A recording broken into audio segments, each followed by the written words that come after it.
Kalau kita dapat duit banyak sekedebu, macam yang pekerja Petronas dapat MSS tu, bagaimana kita nak uruskan duit tu dengan efisien?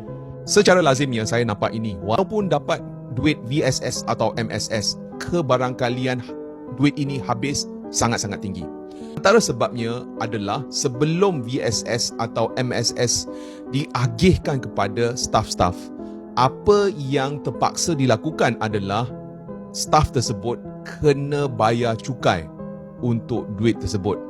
So, andaikan Encik Ali, dia mungkin dapat wang MSS sebanyak 10 bulan. Tetapi sebelum dia dapat duit tersebut, dia kena bayar cukai. Dan selain daripada itu, kalau Encik Ali tak teliti dan tak rapi dengan cara dia belanjakan duit, seperti yang saya kata, dia boleh habiskan duit. So, saya bagi lagi satu contoh lah.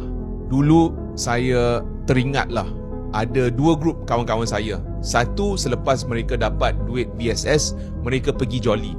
Dan apa yang telah berlaku adalah duit tersebut habis dengan sangat-sangat cepat. Selain daripada itu, saya ada lagi satu grup di mana mereka lebih cermat dengan cara mereka belanjakan wang, dan dengan itu duit VSS atau MSS boleh bertahan untuk jangka masa lama. So, apa yang saya sarankan, sebaik saja dapat duit VSS atau MSS, apa skill yang penting belajar adalah bagaimana menguruskan wang. Itu skill yang sangat-sangat penting. Dan jika kamu nak belajar sedikit bagaimana untuk menguruskan wang, saya telah tulis buku yang berada di beg kuning kat bawah.